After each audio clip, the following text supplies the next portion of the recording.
నమస్కారం అండి. ఈ ఎపిసోడ్లో మనం కాన్స్టిట్యూషనల్ అమెండ్మెంట్స్ రాజ్యాంగ సవరణ గురించి తెలుసుకుందాము. మన రాజ్యాంగాన్ని ఎలా సవరించవచ్చు, దానికి సంబంధించిన ప్రకరణ పార్ట్ ఏంటి, దీని మీద ఏం క్వశ్చన్స్ వస్తాయి అన్నది చాలా ఇంపార్టెంట్. కాన్స్టిట్యూషనల్ అమెండ్మెంట్ ఎందుకు చేయాలి అంటే మనుషుల అవసరాలు మారుతూ ఉంటాయి. అవసరాలకు అనుగుణంగా రాజ్యాంగం కూడా తనని తను మలుచుకోవాలి. People's needs, citizen needs change అవుతూ ఉంటాయి, ప్రయారిటీస్ చేంజ్ అవుతూ ఉంటాయి. దాని ప్రకారంగా కాన్స్టిట్యూషన్ కూడా తనని తాను మోల్డ్ చేసుకోవాల్సి వస్తుంది. అందుకనే కాన్స్టిట్యూషనల్ అమెండ్మెంట్స్ చేస్తాం. ఈ కాన్స్టిట్యూషనల్ అమెండ్మెంట్ ప్రొసీజర్ మనం ఏదైతే యూజ్ చేస్తామో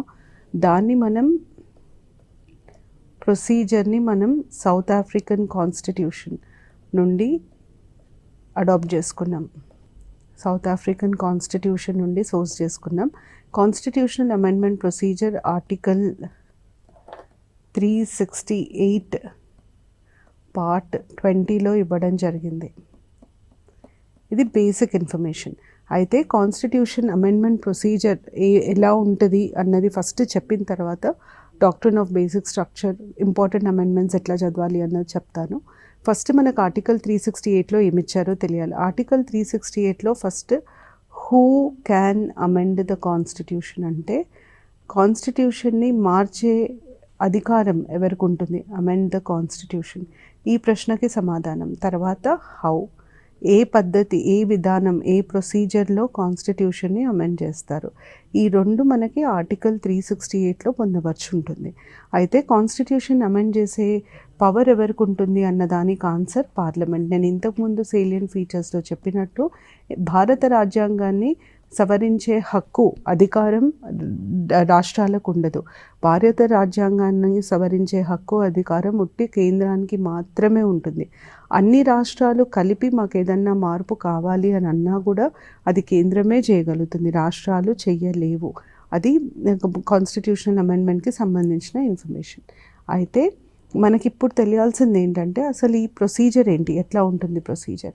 మనం ఎప్పుడైతే కాన్స్టిట్యూషన్ని అమెండ్ చేస్తామో అని అడుగుతామో ఆ కాన్స్టిట్యూషనల్ అమెండ్మెంట్, ఆ ప్రపోజల్ ఆఫ్ అమెండ్మెంట్ని కాన్స్టిట్యూషనల్ అమెండ్మెంట్ బిల్ అంటాం. So a constitutional amendment bill రాజ్యాంగాన్ని సవరించడానికి మనం ప్రతిపాదించే బిల్లుని amendment bill can be introduced. ఇక్కడ మనం దాన్ని ప్రతిపాదించవచ్చు అన్న క్వశ్చన్ వచ్చినప్పుడు లోక్సభలో కానీ రాజ్యసభలో కానీ ప్రతిపాదించవచ్చు. In Lok Sabha or in Rajya Sabha. దీని అర్థం ఏంటంటే states will have no power to initiate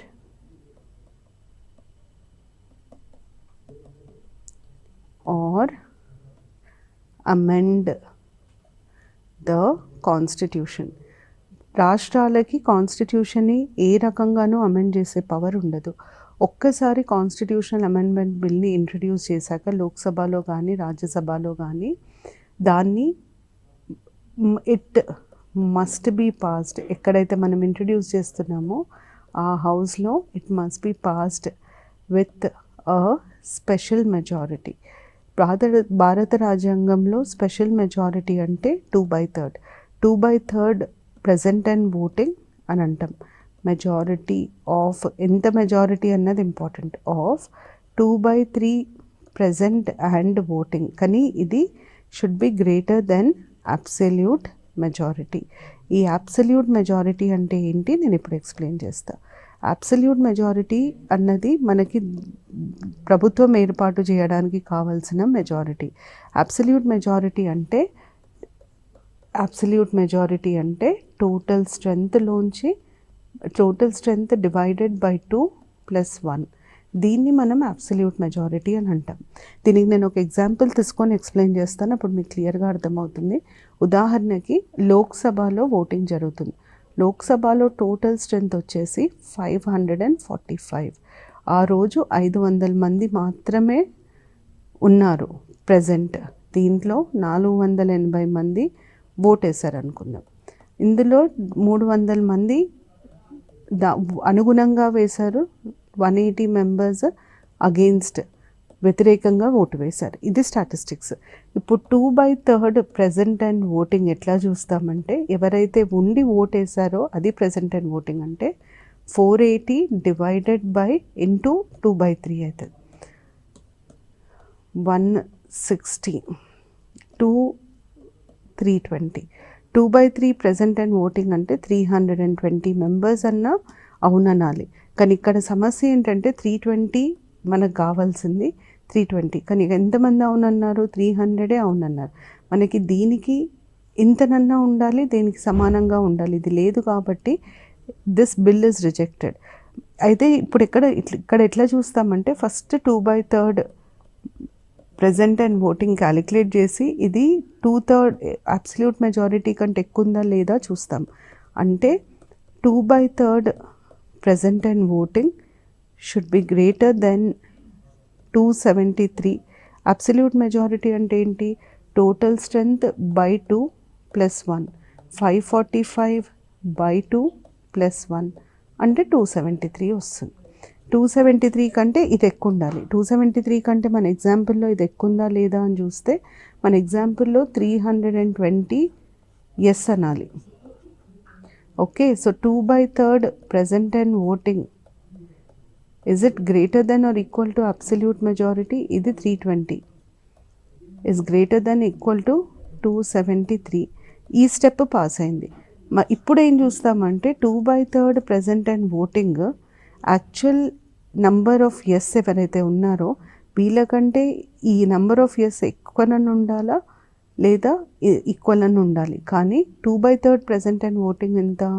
320 greater than or equal to 2 yes. ఎంతమంది ఎస్ చెప్పారు? 300 మంది ఎస్ చెప్పారు.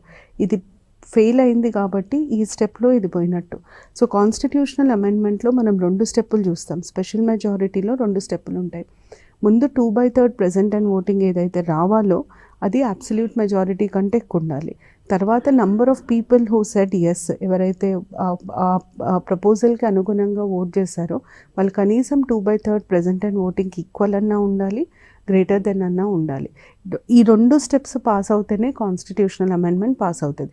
ఈ విధానం మనం ఎందుకు అడాప్ట్ చేసుకున్నామంటే మనకు అది రిజిడ్ అవ్వడం చాలా ఇంపార్టెంట్. అయితే మన ప్రొసీజర్లోకి వెళ్తే ఇప్పుడు నేను ప్రొసీజర్ ఇక్కడ ఆపాను. 2/3 ప్రెజెంట్ అండ్ ఓటింగ్తో అప్రూవ్ చేయాలి. ఇఫ్ అప్రూవ్డ్ ఫస్ట్ హౌస్ దీన్ని అప్రూవ్ చేయాలి. So if approved sent to the other house, first house కాకపోతే అదర్ హౌస్ ఫార్ అప్రూవల్. ఇక్కడ other house must approve with 2/3 present and voting greater than or equal to absolute majority. దీని అర్థం ఏంటంటే same majority is applicable in both houses. 2 houses ఒకే మెజారిటీతో approve చేయాలి. కంపల్సరీగా second house కూడా అప్రూవ్ చేయాలి. ఇఫ్ అప్రూవ్డ్ ఇక్కడ ఎస్ నో అయితే అప్రూవ్ చేయలేదంటే బిల్ ల్యాప్సెస్, అంటే ఇక్కడితో బిల్లు స్టోరీ ఫినిష్ అవుతుంది. ఇక్కడ నుండి బిల్లు ముందుకు వెళ్ళదు, బిల్లు అక్కడితో డ్రాప్ చేసేస్తారు. ఇఫ్ ఎస్ అయిన పక్షంలో ఏమవుతుంది? ఎస్ అన్నప్పుడు అసలు మనం కంటెంట్ ఆఫ్ ది బిల్ చూడాలి. ఈ రాజ్యాంగ సవరణ దేనికి సంబంధించింది? కంటెంట్ ఆఫ్ ది బిల్ దేనికి సంబంధించింది? దీంట్లో ఫెడరల్ ఫీచర్స్కి సంబంధించిందా, అంటే సెంటర్ స్టేట్ రిలేషన్షిప్కి సంబంధించిన అంశాలు ఉన్నాయా, లేదా నాన్ ఫెడరల్ ఫీచర్స్ సెంటర్ స్టేట్కి సంబంధం లేని అంశాలు ఉన్నాయా, ఇది చూసుకోవాలి. Federal features, non federal features ఏమున్నాయి అన్నది చూసుకోవాలి. ఒకవేళ ఫెడరల్ ఫీచర్స్కి సంబంధించింది అయితే ఆ కాన్స్టిట్యూషనల్ అమెండ్మెంట్ బిల్లుని sent to the state legislature, భారతదేశంలో ఉన్న అన్ని స్టేట్ లెజిస్లేచర్స్కి పంపిస్తారు. లేచర్స్ ఫార్ రాటిఫికేషన్ అంటే అర్థం ఏంటంటే నేను ఇది చెప్తున్నాను, నీకు నచ్చితే అవునను లేదా కాదను అంతే, కానీ నీకు మార్చే హక్కు ఉండదు. Either agree yes or no, నీకు నచ్చితే సరే అను, నీకు నచ్చలేదనుకో వదిలే, కానీ నీకు మార్చే హక్కు ఉండదు. దాన్ని మనం రాటిఫికేషన్ అంటాం. ఈ రాటిఫికేషన్ ఎన్ని స్టేట్స్ చేయాలి? రాటిఫికేషన్ ఎప్పుడైనా సింపుల్ మెజారిటీతోనే చేస్తాం. సింపుల్ మెజారిటీ అంటే majority of present and voting divided by 2+1ని సింపుల్ మెజారిటీ అని అంటారు. లోవెస్ట్ మెజారిటీ ఇది. ప్రెజెంట్ అండ్ ఓటింగ్ ఎంత? ఇప్పుడు మనం ఇంతకుముందు తీసుకున్న ఎగ్జాంపుల్లో 480 డివైడెడ్ బై 2+1 241 ఒప్పుకుంటే చాలు. ఇట్లా క్యాలిక్యులేట్ చేస్తాం present and voting. So simple majority present and ఓటింగ్తో రాటిఫై చేయాలి. రాటిఫై చేస్తే ఎన్ని స్టేట్స్ చేయాలి? 50% of states in India should ratify. అంటే 50% రాష్ట్రాలు ఒప్పుకోవాలి. Must ratify. దీనికి ఒక టైం లిమిట్ ఉండదు. రాటిఫై ఏ రోజైతే 50% స్టేట్స్ రాటిఫై చేస్తాయో అప్పుడు ఇక్కడ నుండి డైరెక్ట్గా వచ్చే ప్రొసీజర్, ఇక్కడ నుండి వచ్చే ప్రొసీజర్ సేమ్ అవుతాయి. సో నెక్స్ట్ ఏమవుతుందంటే 50% స్టేట్స్ రాటిఫై చేసినాక సర్టిఫైడ్ బై స్పీకర్ సంతకం పెడతారు. స్పీకర్ ఆఫ్ లోక్సభ, మళ్ళీ అన్ని రిటర్న్ వెళ్తాయి. స్పీకర్ ఆఫ్ లోక్సభ సంతకం పెడతారు, సేయింగ్ దట్ ఇది కాన్స్టిట్యూషనల్ అమెండ్మెంట్ బిల్, దాని ప్రొసీజర్ మొత్తం ఫాలో అయ్యామని. And sent to president for assent, అంటే ప్రెసిడెంట్ సంతకానికి పంపిస్తారు.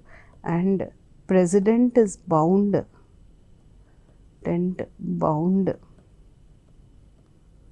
To sign constitutional amendment bill. అర్థం ఏంటంటే ప్రెసిడెంట్ ఖచ్చితంగా దీనికి సంతకం పెట్టాల్సిందే, పెట్టను అనడానికి వీలు లేదు. ఈ కంపల్సరీగా పెట్టాలి అన్నది 24th కాన్స్టిట్యూషనల్ అమెండ్మెంట్ యాక్ట్ ద్వారా యాడ్ చేశారు. ఈ 24th కాన్స్టిట్యూషనల్ అమెండ్మెంట్ కంటే ముందు ప్రెసిడెంట్కి నచ్చితే సంతకం పెట్టేవాళ్ళు, నచ్చకపోతే వారు రిజెక్ట్ చేయడానికి స్కోప్ ఉండేది. కానీ 24th కాన్స్టిట్యూషనల్ అమెండ్మెంట్ తర్వాత రిజెక్ట్ చేయడానికి స్కోప్ లేనే లేదు. ఖచ్చితంగా సంతకం పెట్టాల్సిందే. ప్రెసిడెంట్ ఖచ్చితంగా కాన్స్టిట్యూషనల్ అమెండ్మెంట్ బిల్లుకి సంతకం పెట్టాల్సిందే. ఈ ప్రొసీజర్ మొత్తము ఆర్టికల్ 368లో ఉంటుంది. మీకు ఇక్కడ నుండి ఒకవేళ అది నాన్ ఫెడరల్ ఫీచర్స్ అయితే డైరెక్ట్గా సెంట్ టు ప్రెసిడెంట్ వచ్చేస్తుంది. అంటే స్పీకర్ సర్టిఫై చేసి ప్రెసిడెంట్కి వెళ్తుంది. ఫెడరల్ ఫీచర్స్ అయితే ఈ ప్రొసీజర్ అంతా ఫాలో అవ్వాలి. అయితే మీకు ఇక్కడ రావాల్సిన డౌట్ ఏంటంటే అసలు దేనికి స్టేట్స్కి వెళ్తుంది, దేనికి స్టేట్స్కి వెళ్ళదు, మాకు ఎట్లా తెలుస్తుంది అంటే ఆర్టికల్ 368 కింద చాలా క్లియర్గా ఈ ప్రకరణలకు సంబంధించిన సవరణ అయితే ఖచ్చితంగా రాష్ట్రాలకి రెఫర్ చేయాలి అని రాసుంటుంది. If it is related to any of the following provisions the bill must be referred to the state అని 368లో ఉంటాయి. ఎట్లాంటి ప్రొవిజన్స్ ఉంటాయి? Supreme court powers, centre state relations, 3 lists, union executive power, state executive power. అంటే centre స్టేట్కి సంబంధించి, రాష్ట్రాలకి కేంద్రాలకు మధ్యలో ఉండే రిలేషన్షిప్కి సంబంధించి ఏదైనా అది కంపల్సరీ స్టేట్స్కి వెళ్ళాల్సిందే. మిగతా వాటికి అవసరం లేదు. ఉదాహరణకి రేపు పొద్దున కొత్త హక్కు చేర్చాలి అనుకుంటారు కాన్స్టిట్యూషన్లో, కొత్త ప్రాథమిక హక్కు, ఫండమెంటల్ రైట్ని ఇంక్లూడ్ చేయాలనుకుంటారు. దానికి రాజ్యాల నుండి పర్మిషన్ అవసరం లేదు, రాజ్యాలు రాటిఫై చేయాల్సిన అవసరం లేదు, రాష్ట్రాలకు పంపించాల్సిన అవసరం లేదు. లేదా ఆదేశిత సూత్రం ఒకటి యాడ్ చేయాలనుకుంటారు, లేదా ఫండమెంటల్ డ్యూటీ యాడ్ చేయాలనుకుంటారు. అట్లాంటి వాటికి అవసరం లేదు. కానీ మీరు centre state relationship, GST bill ఉంది, GST act, goods and service tax state ఇంట్రెస్ట్ని ఎఫెక్ట్ చేస్తుంది, స్టేట్ ఫైనాన్సెస్ని ఎఫెక్ట్ చేస్తుంది. అది ఖచ్చితంగా స్టేట్స్కి వెళ్ళాల్సిందే. సుప్రీంకోర్టులో ఏ రకమైన మార్పు వచ్చినా అది స్టేట్ ఇంట్రెస్ట్ని ఎఫెక్ట్ చేస్తుంది. ఎందుకు? సుప్రీంకోర్టు ఫెడరల్ డిస్ప్యూట్స్ని కూడా రిజాల్వ్ చేస్తుంది, అది ఫెడరల్ కోర్ట్ ఆఫ్ ఇండియా కాబట్టి. ఇట్లాంటివన్నీ మనం కంపల్సరీగా సెంటర్కి కంపల్సరీగా స్టేట్స్కి పంపించాల్సిందే. సో ఇవన్నీ మనకి కాన్స్టిట్యూషన్లో రాసుంటాయి. ఈ ప్రొసీజర్ చూసాక మీకు అర్థం కావాల్సిన అంశాలు ఏంటంటే, ఒకటి, ప్రొసీజర్ మొత్తంలో మీకు ఎక్కడ టైం లిమిట్ అనేది ఉండదు. ఈ టైంలోపు ప్రెసిడెంట్ సంతకం పెట్టాలి, ఈ టైంలోపు స్టేట్స్ ఒప్పుకోవాలి, ఈ టైంలోపు పార్లమెంట్ పాస్ చేయాలి, అట్లాంటి టైం లిమిట్ ఏమీ ఉండదు. రాజ్యాంగం ఏమంటుందంటే ప్రెసిడెంట్ కంపల్సరీగా సైన్ చేయాలంటుంది, కానీ ఎన్ని రోజులలో సైన్ చేయాలి అని ఒక టైం పీరియడ్ అయితే ఇంపోజ్ చేయదు. సైన్ చేయాలి అని మాత్రమే చెప్తుంది. సో ఎక్కడ టైం లిమిట్ ఉండదు. అది ఫస్ట్. సెకండ్ ఏంటంటే మీరు ప్రొసీజర్ మొత్తం గమనిస్తే బిల్లు పార్లమెంట్లో ఇంట్రడ్యూస్ చేయొచ్చు, 2 హౌసెస్ వేరువేరుగా దాన్ని పాస్ చేయాలి, స్పెషల్ మెజారిటీతో పాస్ చేయాలి. ఒకవేళ అది సెంటర్ స్టేట్ రిలేషన్స్కి సంబంధించిందైతే రాష్ట్రాలకి పంపించాలి, రాష్ట్రాల నుండి రాటిఫికేషన్ తెచ్చుకోవాలి. 50% రాష్ట్రాలు ఒప్పుకుంటే అప్పుడు ప్రెసిడెంట్కి వెళ్తుంది. ఒకవేళ అది నాన్ ఫెడరల్ ఫీచర్స్కి సంబంధించింది అయితే డైరెక్ట్గా ప్రెసిడెంట్కి వెళ్తుంది, ప్రెసిడెంట్ సంతకం పెట్టాలి. ఇంతవరకే ఉంది. కానీ ఈ ప్రకరణని సవరించవచ్చు, ఈ ప్రకరణని సవరించకూడదు, అట్లాంటి క్లారిఫికేషన్ ప్రొసీజర్ ఇవ్వదు. ప్రొసీజర్ ప్రకారం పార్లమెంట్ ఏదైనా అమెండ్ చేయొచ్చు, ఎందుకంటే ఏ రకమైన రిస్ట్రిక్షన్ ఉండదు. కాన్స్టిట్యూషన్ చాలా క్లియర్గా పార్లమెంట్ ఏదైనా అమెండ్ చేయొచ్చు అని రాసుంటుంది. అయితే ఒక్కొక్కసారి ఏమవుతుందంటే పార్లమెంట్ పవర్ మిస్యూజ్ అయ్యే స్కోప్ ఉంటుంది. అంటే ఇప్పుడు మనది రిటర్న్ కాన్స్టిట్యూషన్ కాబట్టి మన రిటర్న్ కాన్స్టిట్యూషన్లో కొన్ని ఫండమెంటల్ ఆబ్జెక్టివ్స్ ఉంటాయి, అంటే ఫండమెంటల్ వాల్యూస్ ఉంటాయి. Equality, democracy, secularism, socialism, justice, Liberty, ఇవన్నీ ఫండమెంటల్ వాల్యూస్ ఆఫ్ కాన్స్టిట్యూషన్. వాటిని కించపరుస్తూ లేదా వాటిని ఉల్లంఘిస్తూ ఎలాంటి సవరణ చేసినా అది పబ్లిక్ ఇంట్రెస్ట్ని, కాన్స్టిట్యూషన్ ఒక పర్పస్ని ఎఫెక్ట్ చేస్తాయి. సో అట్లాంటి తప్పులు జరగకుండా ఉండడానికి పార్లమెంట్ అమెండ్ చేసే పవర్ మీద కొన్ని రెస్ట్రిక్షన్స్ ఇంపోజ్ చేయాలి అని సుప్రీంకోర్టు కనిపించింది. ఆ రెస్ట్రిక్షన్స్ని supreme court doctrine of basic structure ద్వారా ఇంప్లిమెంట్ చేస్తుంది. అయితే మనం ఇప్పుడు డిస్కస్ చేయబోయేది డాక్ట్రిన్ ఆఫ్ బేసిక్ స్ట్రక్చర్. చాలామందికి అసలు డాక్ట్రిన్ అంటే ఏంటో తెలియదు. ఫస్ట్ డాక్ట్రిన్ అంటే ఏంటో ముందు చెప్పి దాని తర్వాత డాక్ట్రిన్ ఆఫ్ బేసిక్ స్ట్రక్చర్ గురించి చెప్తాను. డాక్ట్రిన్ అంటే సింపుల్, మన గవర్నమెంట్ జ్యుడిషియరీ ఎప్పుడైతే మన కాన్స్టిట్యూషన్లో ఏదన్నా అర్థం కాకపోతే, రాజ్యాంగంలో నాకు ఇది క్లియర్గా లేదు, నాకు ఇది అర్థం కావట్లేదు, నేను ఎవరిని అడగాలి? మనం జ్యుడిషియరీని వెళ్ళి అడుగుతాం. జ్యుడిషియరీకి రాజ్యాంగాన్ని ఇంటర్ప్రిట్ చేసే పవర్ ఉంటుంది, అంటే రాజ్యాంగానికి ఒక అర్థం చెప్పే పవర్ జ్యుడిషియరీకి ఉంటుంది. అయితే ఈ ఇంటర్ప్రిటేషన్ క్రమంలో మనకి క్లారిటీ ఇచ్చే క్రమంలో కొన్నిసార్లు సుప్రీంకోర్టు కొన్ని ప్రిన్సిపల్స్ని ఇస్తుందన్నమాట. ఆ ప్రిన్సిపల్స్ని మనం డాక్ట్రిన్ అని అంటాం. సో ఈ డాక్ట్రిన్ అంటే ఏంటంటే principles or clarification given by supreme court. Clarification దేని మీద?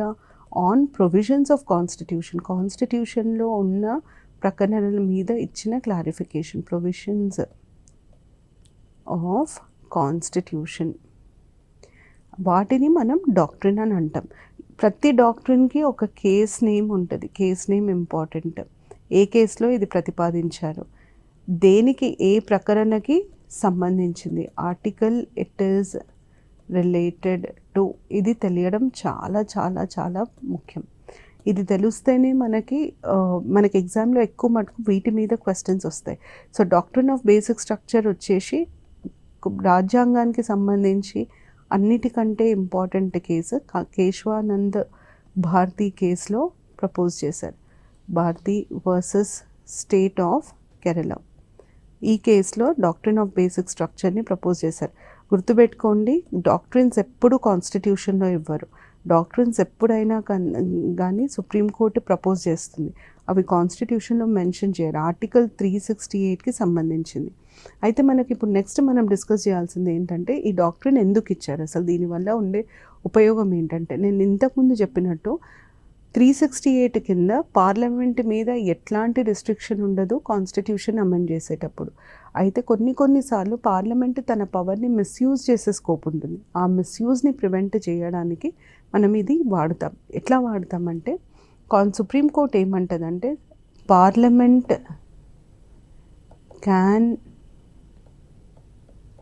amend any provision of constitution ఏదన్నా మార్చుకో కానీ without disturbing the basic structure.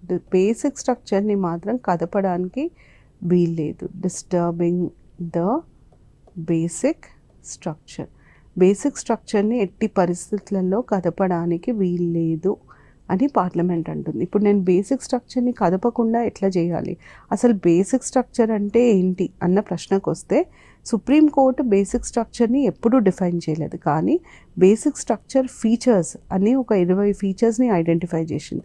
ఉదాహరణకి సెక్యులరిజం బేసిక్ స్ట్రక్చర్లో ఒక భాగం, free and fair elections basic స్ట్రక్చర్లో ఒక భాగం, అలాగే సావరన్ డెమోక్రటిక్ రిపబ్లిక్ బేసిక్ స్ట్రక్చర్లో ఒక భాగం. సో ఇట్లా బేసిక్ స్ట్రక్చర్ ఫీచర్స్ని ఐడెంటిఫై చేసింది. నువ్వు ఏదన్నా కాన్స్టిట్యూషన్లో మార్చుకో, కానీ బేసిక్ స్ట్రక్చర్ ఫీచర్స్ని మాత్రం మారడానికి వీల్లేదు అన్నది సుప్రీంకోర్టు చెప్పడం. సో సుప్రీంకోర్టు ఈ ఈ ఈ ఈ రెస్ట్రిక్షన్ని పెట్టడానికి కారణం ఏంటంటే, రేపొద్దున పార్లమెంట్ తన పవర్ని మిస్యూజ్ చేసి కాన్స్టిట్యూషన్ కోర్ వాల్యూస్ని డిస్టర్బ్ చేయకుండా ఉండడానికి తీసుకొచ్చిందే basic structure. Doctrine of basic structure చాలా చాలా ఇంపార్టెంట్. అయితే డాక్ట్రిన్ ఆఫ్ బేసిక్ స్ట్రక్చర్ ప్రతిపాదించింది కేశవానంద భారతి కేసులో.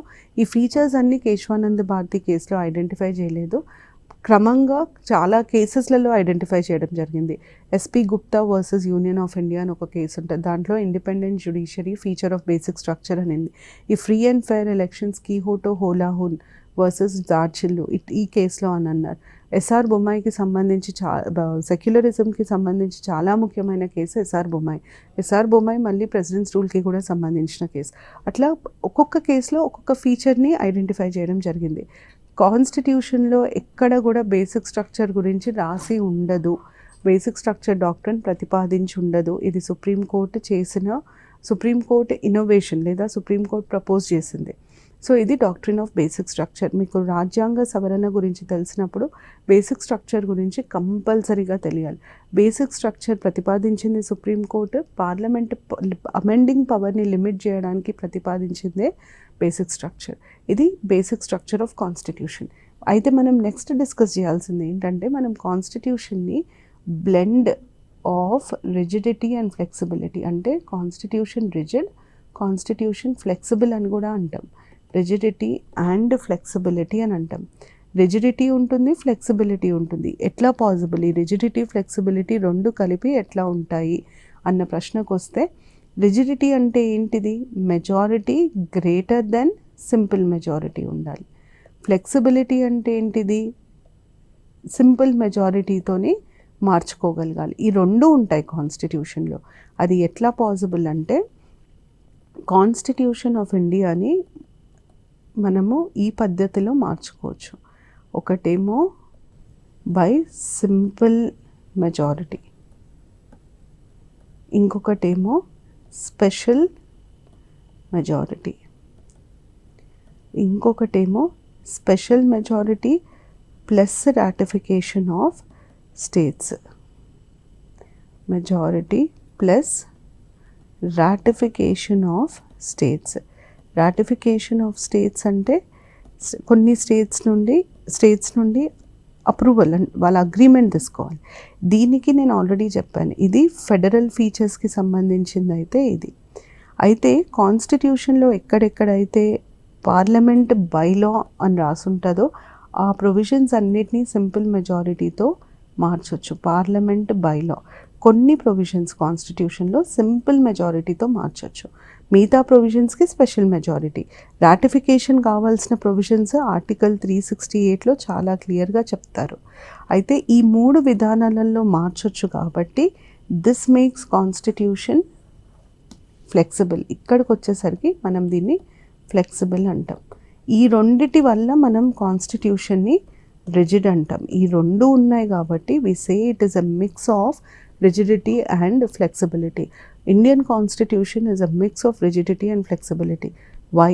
కొన్ని ఆర్టికల్స్ని సింపుల్ మెజారిటీతోని అమెండ్ చేయొచ్చు, కొన్ని మిగతా ఆర్టికల్స్కి స్పెషల్ మెజారిటీ కావాలి. ఆ స్పెషల్ మెజారిటీతో పాటు కొన్ని ఆర్టికల్స్కి రాటిఫికేషన్ ఆఫ్ స్టేట్స్ కావాలి. ఈ పార్ట్ని మాత్రం ఆర్టికల్ 368 కింద ఇచ్చారు కాబట్టి దీన్ని మనం రాజ్యాంగ సవరణగా పరిగణిస్తాం. ఇది 368 కింద చెప్పలేదు కాబట్టి దీన్ని కాన్స్టిట్యూషనల్ అమెండ్మెంట్గా పరిగణించాం. ఉదాహరణకి ఒక కొత్త స్టేట్ని ఫామ్ చేయాలి ఇండియాలో, దానికి మనం రాటిఫికేషన్ ఆఫ్ దానికి మనకు సింపుల్ మెజారిటీ అవసరం, స్పెషల్ మెజారిటీ అవసరమే లేదు. పార్లమెంట్ సింపుల్ మెజారిటీతో ఒక కొత్త స్టేట్ని క్రియేట్ చేయొచ్చు. జమ్మూ అండ్ కాశ్మీర్ని స్టేట్ నుండి యూనియన్ టెరిటరీ చేశారు. జమ్మూ అండ్ కాశ్మీర్ని 2 భాగాలుగా విభజించారు. దానికి ఎంత సింపుల్ మెజారిటీ పడుతుంది? మనకి ఎట్లా తెలుస్తుంది? కాన్స్టిట్యూషన్లో ఆ ఆర్టికల్ కింద పార్లమెంట్ బైలా అని రాసుంటుంది. పార్లమెంట్ బైలా అన్నప్పుడు మనం సింపుల్ మెజారిటీ వాడుతున్నామని అర్థం. ఎందుకనే మనం కాన్స్టిట్యూషన్ని blend of rigidity and flexibility అంటాం. దీన్ని మళ్ళీ it is a salient feature. ఇది ఇంకొక సేలియంట్ ఫీచర్. సో ఇది రాజ్యాంగ సవరణకి సంబంధించిన ఇన్ఫర్మేషన్. ఇప్పుడు మీకు దీంట్లో కొన్ని ఫ్యాక్చువల్ క్వశ్చన్స్ అడుగుతారు. నేను ఆ ఫ్యాక్చువల్ క్వశ్చన్స్ కూడా చెప్తాను. ఫస్ట్ ఆర్టికల్ నంబర్ ఇంపార్టెంట్, తర్వాత పార్ట్ ఇంపార్టెంట్, తర్వాత ఏ మెజారిటీ ఇంపార్టెంట్, దాని తర్వాత స్టేట్స్లో మనం ఇంట్రడ్యూస్ చేయవచ్చా లేదా అన్నది ఇంపార్టెంట్. దాని తర్వాత కొన్ని ఫ్యాక్చువల్ క్వశ్చన్స్, ఇప్పటివరకు జరిగిన కాన్స్టిట్యూషనల్ అమెండ్మెంట్ మీద కొన్ని క్వశ్చన్స్ వస్తాయి. ఈ ఫ్యాక్చువల్ క్వశ్చన్స్ ఎట్లా వస్తాయో నేను మీకు ఒక ఐడియా ఇస్తే మీకు చదువుకోవడం ఈజీగా ఉంటుంది. ఎట్లాంటి క్వశ్చన్స్ వస్తాయంటే, ఫస్ట్ అమెండ్మెంట్ నంబర్, ప్రొవిజన్. ఏ అమెండ్మెంట్ దేనికి సంబంధించింది, నంబర్ అండ్ ప్రొవిజన్, దీని మీద క్వశ్చన్స్ వస్తాయి. నెక్స్ట్ ఇంపార్టెంట్ ఏంటి అంటే, ఈ అమెండ్మెంట్ నంబర్, ప్రొవిజన్ తర్వాత ఫ్యాక్చువల్ క్వశ్చన్స్లో నెక్స్ట్ ఇంపార్టెంట్ క్వశ్చన్ ఏంటి అంటే క్రొనాలజీ. ఏది ఫస్ట్ వచ్చింది, ఏది సెకండ్ వచ్చింది, ఏది ముందు, ఏది నెక్స్ట్ అమెండ్మెంట్స్ అన్నది నెక్స్ట్ అడుగుతారు. ఇది ఇంకొక క్వశ్చన్. థర్డ్ క్వశ్చన్ వచ్చేసి మీకు provision not there when constitution commenced అంటే తర్వాత యాడ్ చేశారు అని అర్థం. Not there when constitution commenced అని అడుగుతారు. రాజ్యాంగం ఇంప్లిమెంట్ అయిన రోజు నుండి రోజున ఈ ప్రొవిజన్ లేదు కానీ తర్వాత వచ్చింది, లేదా provision there when constitution commenced, when constitution commenced but later removed,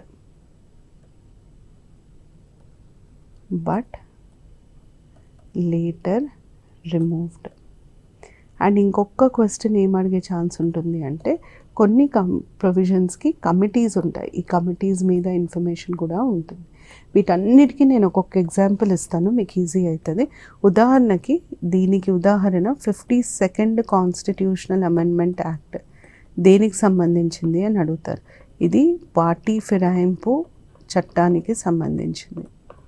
తర్వాత మీకు నెక్స్ట్ ఇక్కడికి వచ్చేసరికి ఒక 2-3 ప్రొవిజన్స్ ఇచ్చి, ఉదాహరణకి పంచాయత్స్, మున్సిపాలిటీస్, ట్రిబ్యునల్స్, ఈ 3 ఇచ్చి ఏది ఎప్పుడు యాడ్ చేశారు అని అడిగితే, ట్రిబ్యునల్స్ అన్నది 42nd అమెండ్మెంట్, సో ఇది ముందు, ఇది 1. తర్వాత పంచాయత్స్ 73rd కాబట్టి ఇది 2. మున్సిపాలిటీస్ 74 కాబట్టి ఇది 3. ఈ 3 ఆర్డర్లో వస్తాయి. దాని తర్వాత provisions not there when constitution commenced. National commission for ST constitution వచ్చినప్పుడు లేకుండే, దీన్ని 89th కాన్స్టిట్యూషనల్ అమెండ్మెంట్ యాక్ట్తో యాడ్ చేశారు. Provisions there when constitution commence but later removed. దీనికి best example privy purses. Privy పర్సెస్ని 26th కాన్స్టిట్యూషనల్ అమెండ్మెంట్ ద్వారా తీసేశారు. Committees నేను ఇంతకుముందు చెప్పినట్టు ఫజల్ అలీ కమిషన్ లేదా స్టేట్స్ రీఆర్గనైజేషన్ కమిషన్ని ఆధారపరుచుకొని వచ్చిన సవరణ 7th constitutional amendment act.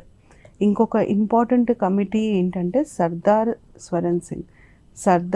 Swaran Singh కమిటీకి సంబంధించి వచ్చిన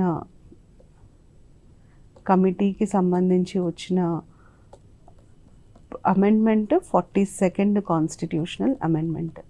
ఈ ప్రశ్నలనే దాటి కాన్స్టిట్యూషనల్ అమెండ్మెంట్ మీద ప్రశ్నలు అడిగే ఆస్కారం చాలా చాలా తక్కువ. సో కాన్స్టిట్యూషనల్ అమెండ్మెంట్కి సంబంధించిన ఇన్ఫర్మేషన్ ఇది. Constitutional amendment procedure, important amendment, still date, doctrine of basic structure, ఈ 3 చూసుకుంటే సరిపోతుంది. ఇది ప్రిలిమ్స్కి మెయిన్స్కి 2 ఇంపార్టెంట్. మెయిన్స్లో డాక్ట్రిన్ ఆఫ్ బేసిక్ స్ట్రక్చర్ అంటే ఏంటి, దానికి ఉండే ప్రాముఖ్యత ఏంటి మీద 10 మార్క్స్ క్వశ్చన్ కూడా రావచ్చు. దీంతో మనం కాన్స్టిట్యూషనల్ అమెండ్మెంట్ కంప్లీట్ చేశాము. నెక్స్ట్ ఎపిసోడ్లో ఇంకొక టాపిక్తో స్టార్ట్ చేస్తాను. Thank you. నమస్తే.